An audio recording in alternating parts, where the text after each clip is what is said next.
And we are live. Hello to all my BC WrestlePod nerds out there. And welcome to another episode of the Takedown Troupe, your weekly TNA Wrestling post show here at BC WrestlePod. My name is Mikey. I am El Jefe of BC WrestlePod. I run the ones and twos, and I do a lot of stuff behind the scenes. And I will be running us through this past Thursday's episode of TNA Wrestling. The rest of my crew has the night off due to their own obligations, as well as, Mother Nature taking out the internet for some of us. So I'm going to be here and I'm going to be doing a quick post show here of TNA Wrestling for all the stuff that went down and to kind of talk about everything that transpired on this March 19th episode of TNA Wrestling. But before we get into all of that, I got to do the intro bit real quickly so that way we can just get into the action. So, YouTube, Twitch, and Kick is where you can find most of our lives. We pretty much go live every day of the week, most of the time. And YouTube also houses our edited videos on the main channel. So if you want to look for a more condensed version of those lives, well, there they go. If you're looking for something more manageable, we do report cards and clips of our shows and predictions and previews on the social medias at BC WrestlePod, which is fantastic, where you can find us there. We also have some merchandise at our shop, bcwrestlepodshop.fourthwall.com. And last but certainly not least, we have a coffee bot where that helps us keep the lights on and helps us pay for all these pay-per-views and streaming services that we use to cover all the stuff in professional wrestling. So ever so often that little bot will be popping up in the chat, but if you feel we are not financially obligated to do so, you being here is enough for us and we love you for it. Alrighty, so let's get into this. This episode of TNA personally was interesting to say the least. I'm a bit confused as to where we're going and for matches that have yet to be announced. I have some questions about matches that have been made so far. But honestly, we're going to see how this rolls out. So, let's get into it. So let's just get into it, shall we? We kick things off this week with our opening match of the night, which sees Frankie Kazarian, the king of TNA, taking out the hometown man, which is just Cody Deaner in a mask, and we love him for it. Now, this has been an interesting development in terms of feud going on. Hometown man has been kind of saving, the roster from Frankie Kazarian and by proxy AJ Francis over the last couple of weeks. And Hometown Man wanted to get a piece of the action, and he wanted to fight Frankie Kazarian as payback for what Frankie did to him last week and the week before that. And so this match was made. The in-ring was pretty solid, I will say. Frankie Kazarian, as much as his character right now annoys me, and it's not necessarily my favorite, because this man is a veteran of the professional wrestling sport, his in-ring is never a question for me. He always does some really good stuff and is very solid, quite the consummate professional. And then, of course, even though Hometown Man is the new alias for Mr. Cody Deaner, also a veteran of the business, it was also very solid here, too. What I did appreciate about this match in particular is when you pair up Frankie Kazarian's veteran instincts with the Hometown Man's more comedic approach to things. This was a pretty fun match. I really actually enjoyed this. Now, Hometown Man does pick up the victory over Frankie Kazarian, and that is because when AJ Francis tried to help out Frankie and to take down the Hometown Man, it backfired, which allowed Hometown Man here, excuse me, been a long day, to pick up the victory against Frankie. Now, I will say, TNA production, we got to talk about this really quickly because this was weird. The lights go out and then they come back on, and Frankie and AJ Francis are beating a Hometown Man. They go off again, they come back on, and then Elijah's in the ring, but like they turned it on too quickly, so Elijah couldn't get into place to hit what he needed to. So TNA production, I love you, but we gotta figure this out, man. Like honestly, it's been long enough that you should have figured out how to do all this stuff by now. But Elijah coming to the rescue of the hometown man, as hometown man did for him last week. And we have a match officially made for Sacrifice, which I'm going to talk about at towards the tail end of the show. But for the opening contest, this wasn't the worst thing I've seen, and in fact, I really did enjoy it. Like I said before, when you pair up Frankie Kazarian's veteran ability with the hometown man's, aka Cody Deaner, and his veteran ability with his comedic chops, it was a very solid and a very fun match to open up this night in Atlanta. So we go from the front of the house after this match to the back of the house. We are backstage, of course, with our correspondent and boots to the ground interviewer, Gia Miller, who is backstage interviewing the Angel Warriors, which is former TNA Knockouts champion Liang Li and Zaya Brookside. And Gia mentions to Lee that she has a she has a contractual rematch clause after being the former TNA Knockouts world champion and not having gotten that rematch quite yet. And she says that Lee says that she will get back to the title in due time. But tonight, her focus is to team with Zaya and to be able to take on the team of the current TNA Knockouts champion, NXT's Ariana Grace, and Danny Luna, who also has claim to the title. And so once they are dealing with this tag team match, then Lee can focus on getting that title back from Ariana Grace. More to come on all of this when we get to the match itself. But from here, we go once again to one of the locker room areas. And again, I promise I'm not going to keep bringing this up, but TNA production, this lighting situation was not the best. But Santino Marella is backstage, and the suit Daria Ray comes in, and she is talking to Santino about what to do with the. Well, Santino's trying to figure out what to do with the TNA World Championship, the men's singles title. But Daria says, we can focus on that later. We got to talk about the women's knockouts division. And I'm like, for once, Daria, I agree because we got to figure out what's going on. Daria mentions that Danny Luna technically is still owed a championship match. Danny Luna was supposed to challenge for the title at TNA Genesis, the pay-per-view back in January. But due to visa issues, she was not allowed to be. She wasn't able to come to the United States, and she is still owed her championship match. While Santino also makes a case for Liang Li, as she has a contractual rematch clause, and she also deserves a championship match as well.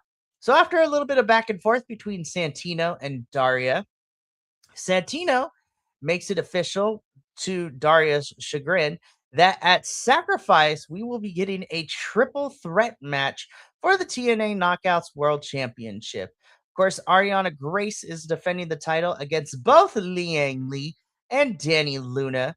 And all I have to say for this one in particular is that if Danny Luna does not walk out of Sacrifice as TNA World Champion, TNA, we're gonna have some fighting words.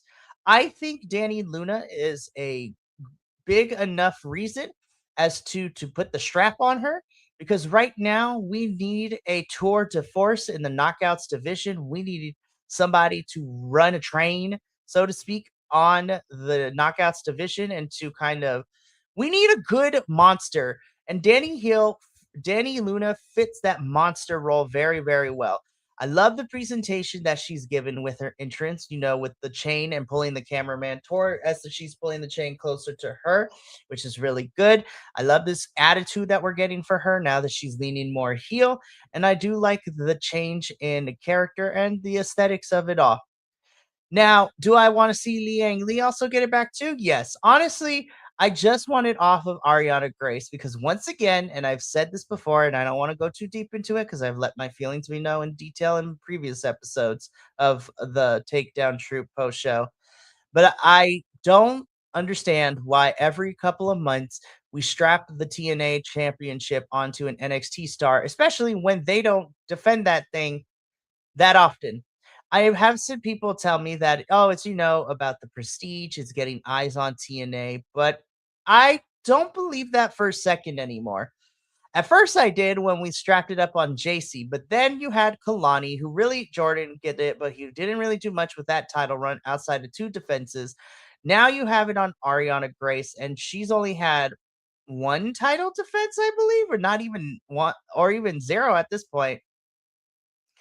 I'm just really tired of NXT getting the women's championship because we don't like Trick Williams held the TNA World Championship for a while, and then Mike Santana was finally able to take it off of him at Bound for Glory. And we have yet to see another NXT male take the title for TNA. So how come are doing it to the women's title is what I'm trying to figure out.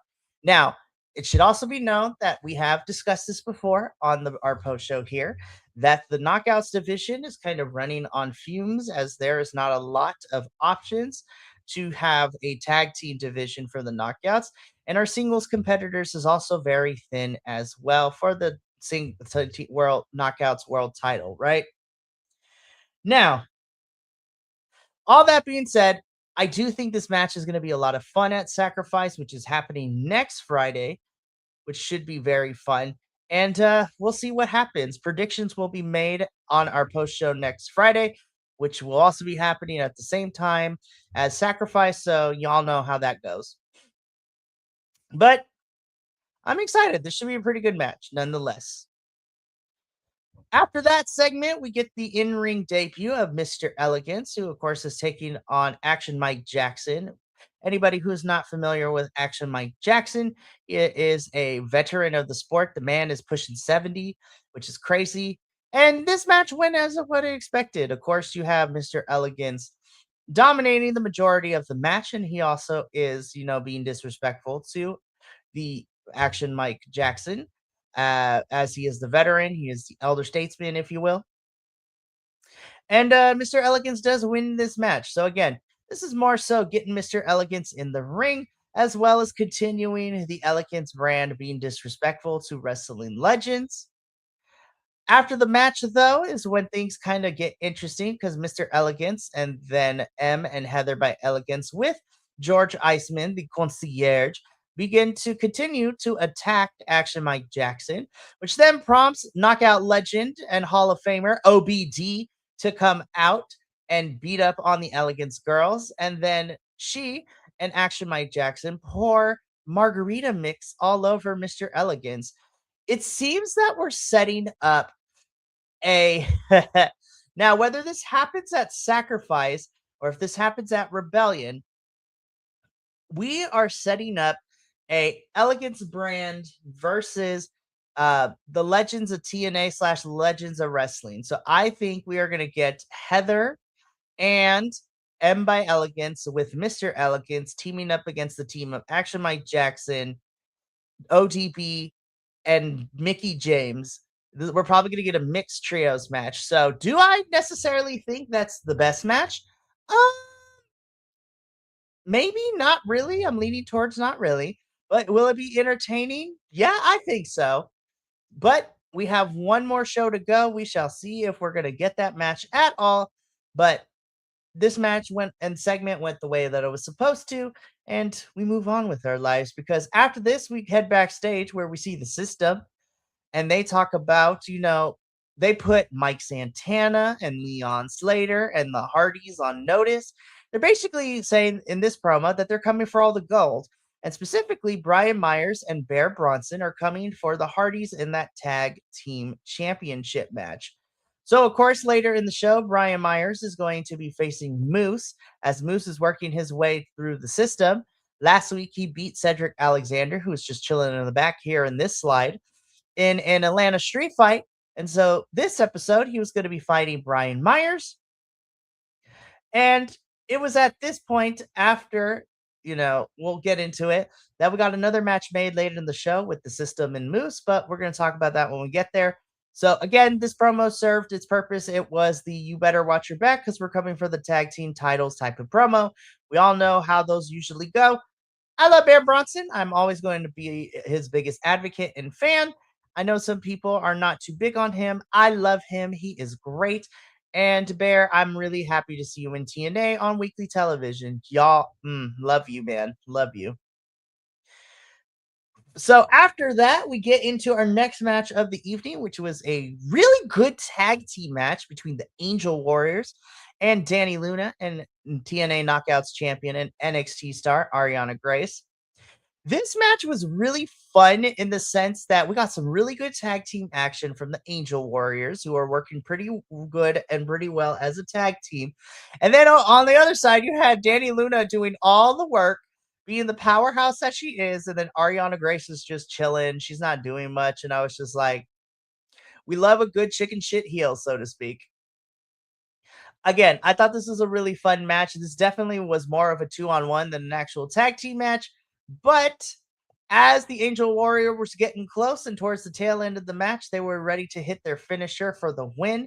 But NXT star and Ariana Grace's fiance, Stacks, kind of distracted Liang Li a little bit, which caused her to kind of take him out on the outside, which then would allow Danny Luna to take advantage and to pick up the win on for her team by pinning Zaya Brookside.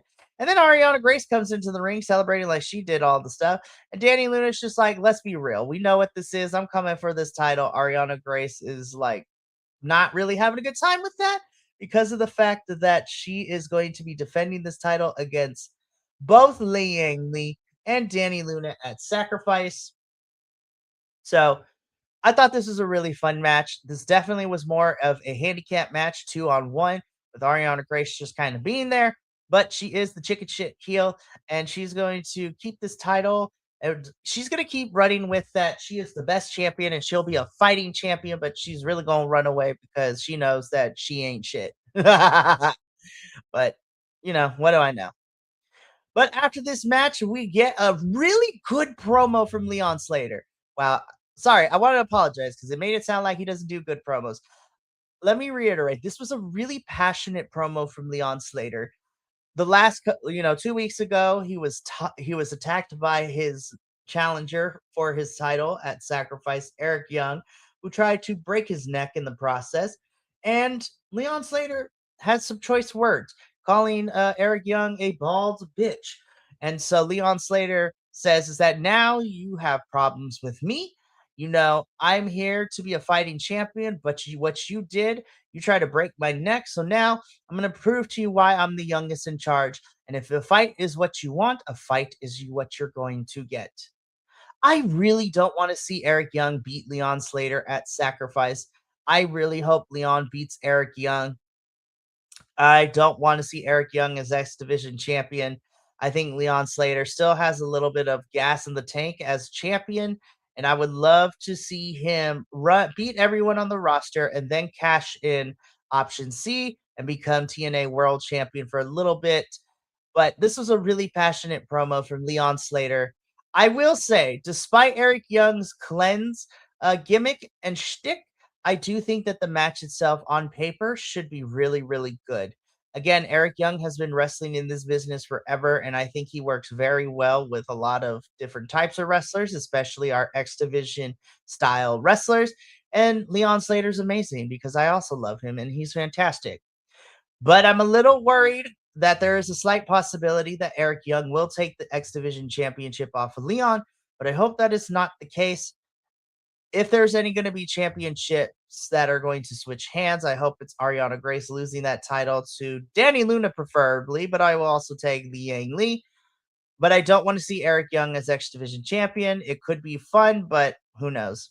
But good stuff from Leon Slater in this promo. I really love it. And I'm looking forward to seeing him at Sacrifice against Eric Young. This is what I was alluding to earlier when I was talking about the promo with the system backstage. They announced before the Brian Myers and Moose match that Moose will be taking on Edward Edwards here at Sacrifice, which we all knew that Moose was going to make his way through the system, beat Cedric Alexander, Brian Myers, and next week he'll probably beat Bear Bronson. And then he'll be fighting Eddie at Sacrifice, where I foresee Alicia joining Eddie and Moose losing here. So should be interesting. But After this, though, when we get that announcement, we get into Moose and Brian Myers. And not gonna lie, I wasn't expecting us to go 20 minutes, but damn, we barely didn't even hit the 2 minute mark because this was a quick one.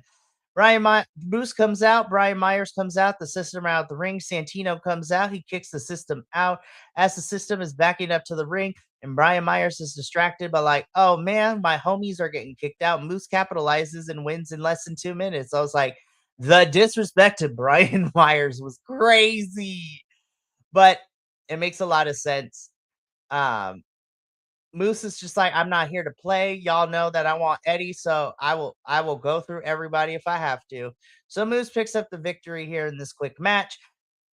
Next week we are getting Moose and Bear Bronson. I will, go down with the full card of what's going to happen next Thursday later in the show. But I will say this was pretty much a squash match. And I mean, it served its purpose because it's telling the story of Moose having to go through the other members of the system before he can fight the final boss of Eddie Edwards. But I was a little, oh, okay, well, that kind of sucks. I wasn't expecting them to go full 10 minutes or anything, but damn, 2 minutes is crazy. But again, Moose is the victor here in this quick match, and he moves on next week to face Bear Bronson, who will hopefully be his toughest challenge yet. After that match, though, we get another great pre-tape vignette with Rosemary. Rosemary right now is currently on a mission as she is traveling through the undead worlds and the underbelly of the TNA Wrestling locker, as well as the rest of the world. She is trying to collect the seven deadly sins, and she here is going to collect the seven deadly sin of envy. So she and Allie, of course, formerly known as the Bunny in AEW, are here in the undead realm, and who should have something that Rosemary needs but TNA Hall of Famer himself, Raven. So I love the stuff that they are doing with Rosemary. I really hope this is all Rosemary's controlling and creative when doing this. This is a lot of fun. And Rosemary's on a mission to try to revive the bunny, aka Allie. So Raven gives her what she needs. So Rosemary now has the embodiment of the deadly sin of envy. And I love this kind of stuff. I've been wondering what's been happening with Rosemary. I know she's been on and off with injury all of last year, but we really didn't get to see too much of her. Now I'm excited, and I really hope this is leading up to something really cool for Rosemary and Allie. And I would like to kind of see Rosemary get one more title run. She's been wrestling for a very long time, and I do think that her in ring career will be coming to a close in the next 2 or 3 years, is what I'm guessing. So I would like to see Rosemary get one more big one before she starts, the goodbye tour and hangs up her boots. But this was great stuff. This was a lot of fun. Wrestling doesn't need to always be serious. And I do like that we are kind of bringing back what made TNA really fun, which is the undead realm and the creativity of what wrestling characters can be. And I think Rosemary does an excellent job with this. And I'm excited. I'm tuning in. I can't wait to see what the next sin she's gonna go after and who's it gonna be. It's a hoot and a holler. I've been really loving this pre-tape stuff with Rosemary, and I can't wait. And I will be tuning in next week or for the next one to see where she goes next. But we have to leave Rosemary for a little bit because then we get into another pretty good match. I actually really like it. We get Jada Stone versus Elena Black. So, of course, anybody who is not familiar with Elena Black, this is the former Cora Jade of NXT. And Jada Stone is newly signed to TNA. She was signed about 2 months ago, towards the beginning of this year. And honestly, for me personally, I have talked about it before on this show and on our channel that I really think there's something special about Jada Stone. I think her charisma and her in ring is a lot of fun to watch. I think her personality and her character is also a lot of fun. There's a couple of spots within her, the delivery of her promos that could be a little worked on, but I mean, anyone and everyone can always learn something to grow from it. But I'm really becoming more and more of a big fan of Jada Stone. And of course, I'm a big fan of Elena Black. I really do like Elena, and I think she's fantastic. And I thought this was a really good match. I think definitely this is getting Elena more wins and kind of slowly pushing her up the card, so to speak. I do foresee Elena becoming TNA Knockouts World Champion within the year, as she is here for a year on a year contract. But I would also really love Jada Stone. I thought she did a really good in this match. And like I said, Jada has been really fun that she's gotten to do a lot of mixed tag stuff. Like she teamed up with Elijah previously against Order 4. And Jada and Tasha Steeles are still fighting it out, which is exactly what happens after match. So Elena Black wins this match. Order 4 come out and they try to beat up Jada, but our TNA International Champion, Trey Miguel, comes out with a chair to even the odds. And it's Jada's just teaming up with everyone at this point, and I kind of here for it. So we will talk more about Jada and Trey later in the show. But as far as this match goes, Elena Black wins over Jada. Both women did really great. And I did think this was one of the better matches of the night, in my personal opinion. We cut backstage where we see the Diamond Collective, which is Tessa Blanchard, Victoria Crawford, and Mila Moore. And they're talking a copious amounts of shit, so to speak. And Tessa is laying claim to the TNA Knockouts World Champion. In comes Jody Threat with her backup of and Harley Hudson, and of course, her partner in crime. Oh my gosh, why am I blanking on names here? Anyway, oh my gosh, it's gonna kill me. Why am I blanking on names? Anywho, so Jody Threat rolls up in with her backup, and she challenges the Diamond Collective to a trios match next week. So that's gonna be a lot of fun. It's gonna kill me until I remember her name, but we have Jody and Harley, and anyways, I will remember it. I promise I will. But at least we get more knockouts division action, so that should be a lot of fun. After that backstage segment, though, our commentary team let us know that we got two more matches made for Sacrifice. It is going to be Mustafa Ali and Tasha Steeles of Order 4 taking on the team of TNA International Champion Trey Miguel and Jada Stone. So Jada gets a pay-per-view match, so I'm excited for her. I think this match is going to be really good. And I do like it that we're seeing Tasha wrestle more and more. Hopefully, she will come back and be a singles competitor in the TNA Knockouts division, but this should be a really fun match. But also, we get the second match made for Sacrifice on this episode, which is Elijah and Hometown Man teaming up against AJ Francis and Frankie Kazarian.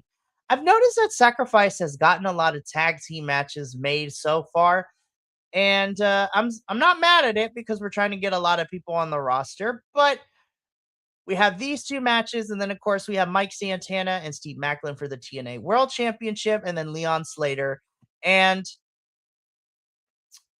Eric Young for the X Division Championship. And I'm pretty sure we'll get more matches made next week on the Go Home show. So should be interesting. Well, it's about that time. We are about to hit it into the main event. So, but we got a preview of what is going down all next week. So this should be a really, really exciting time. So, of course, first of all, we have Mustafa Ali taking on BDE. BDE has been really, really fun. And he is fantastic. I think he adds something really fresh to the TNA division. And so we're going to see Mustafa Ali take on BDE. Then we have our trios match, which is Jody Threat, Harley Hudson, and Mila Grace. I've remembered it, thank goodness. Taking on the Diamond Collective. Of course, that is Tessa Blanchard, Victoria Crawford, and Mila Moore. Then we get a singles match with Jeff Hardy taking on Brian Myers of the System. Then we also got more system action as Moose will be taking on the final member before his stop in his match against Eddie Edwards at Sacrifice. So it will be Moose and Bear Bronson next week. And then the system is also in action still. So all the members of the system are in action next week, as it is going to be Eddie Edwards and Cedric Alexander taking on the team of Mike Santana and Leon Slater. So very interesting matches. And I think next week's episode is going to be a lot of fun. So this should be good. Alrighty, though. So we are heading into the home stretch. So we are about to talk about the last two segments, our main event match, and then the segment that ended the show. So this is our last call. If you have not done so already, you can definitely check out our social medias in our link tree, or you can check out our merchandise at bcwrestlepodshop.fourthwall.com, and I am going to be posting those right now. So again, those links will be in the chat across all the places that we are streaming currently right now. So feel free to check those out as we get into our final match and the go home segment of this episode. So our main event match for this particular episode of TNA is a tag team match that sees Ryan and Nick Nemeth, the Nemeth brothers, taking on Vince and Duchess of the Righteous. The righteous are coming. The righteous are here. This is like, did you hear? Did you hear the good news? The righteous are coming or are here. I like the righteous. I really, really do. Always have been following them forever. Love Vincent and Dutch. And honestly, I kind of like the Nemeth brothers together as a tag team. Now, as far as this match goes, I thought this was okay. This wasn't necessarily like a barn burner of a match, but I didn't think it was inherently too bad. I think everyone played their part very, very well. And I'm very surprised to see the Nemesis get a win here over the Righteous. But then, given of what we've seen so far with the Righteous and the Hardys and the Nemesis, I think that we are setting up the Nemesis to take on the Hardys at some point for the titles. But with the system being number one contenders for that, we might turn it into a triple threat match, or who knows? We might end up making it a fatal four way at Rebellion. Who knows what's going to happen in this tag team division? But again, I thought the match itself was fine for what it was. I think Nick Nemeth is the equivalent to Shawn Michaels and oversells everything, which is not a bad thing. I like that. Vince and Dutchin are really fun, but I do think that they lacked a little bit of cohesion with each other, and I think the chemistry was just a tiny bit off between the Righteous and the Nemeths.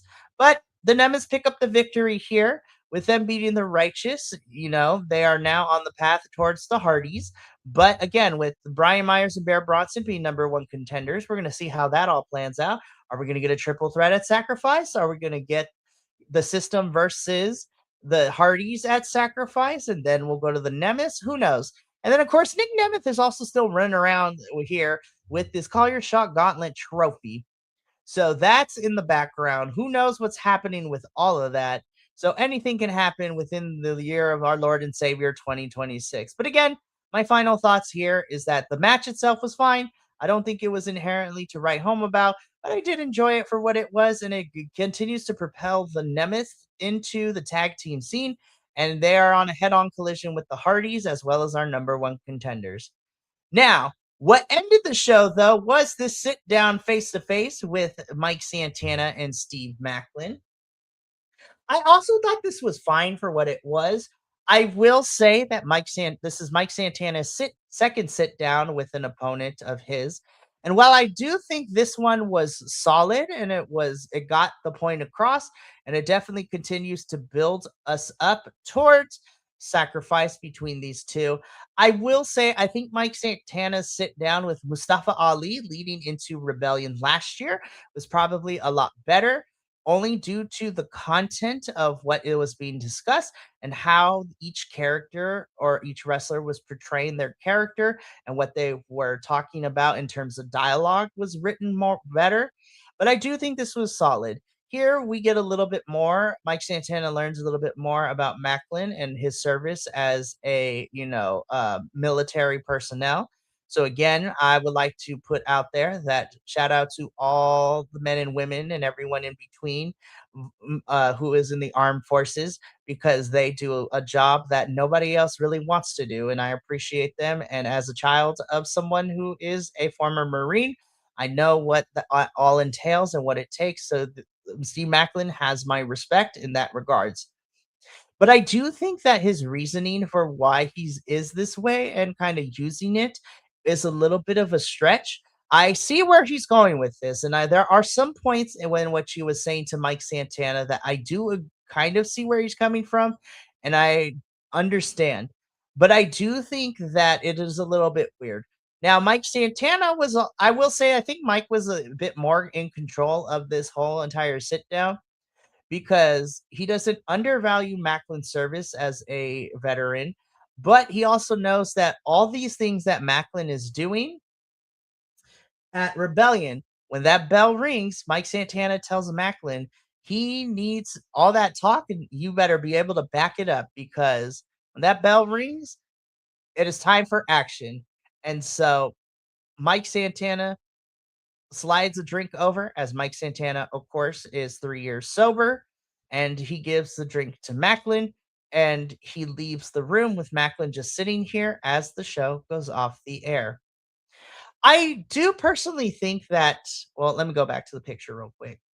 I do personally think that the build to this match has not necessarily been my favorite, but as we get closer to Sacrifice, I do know that Mike and Macklin are going to deliver some really good stuff in the ring. So it gets a little bit of grace. I just wish that there was more to this. And again, we might get more next Thursday, and I'm just talking out of my butt, but we'll see what happens on the go home show next Thursday. And that's going to be it for me tonight here at Takedown Troop. I'm really kind of proud of myself, not gonna lie. I didn't think I can talk for 40 minutes by myself, but I did make sure to take my notes and to review them because I wanted to make sure that I, as best as possible, elaborated and was eloquent enough to discuss what happened in this episode. Overall, my final grade for TNA Wrestling last night, I gave it a grade of a B for our report card that went up this morning. And my reasoning for this is that I thought a lot of the matches were very solid. They were either really good in ring or they did continue and set up the story wise. I do think the weakest parts of the night, though, definitely were a lot of the backstage segments, especially with the Daria and Santino stuff. But again, we kept propelling storylines. It led to more matches being made for Sacrifice, which will be happening next Friday. And yeah, so that was a lot of fun. But that's going to be it for us here tonight. And that's it for BC WrestlePod this week. This was another fantastic week. If you have not done so already, let me give you a quick recap of everything that has gone down this week for us here at BC WrestlePod. And you can check all that stuff up. So this week was a really fun one.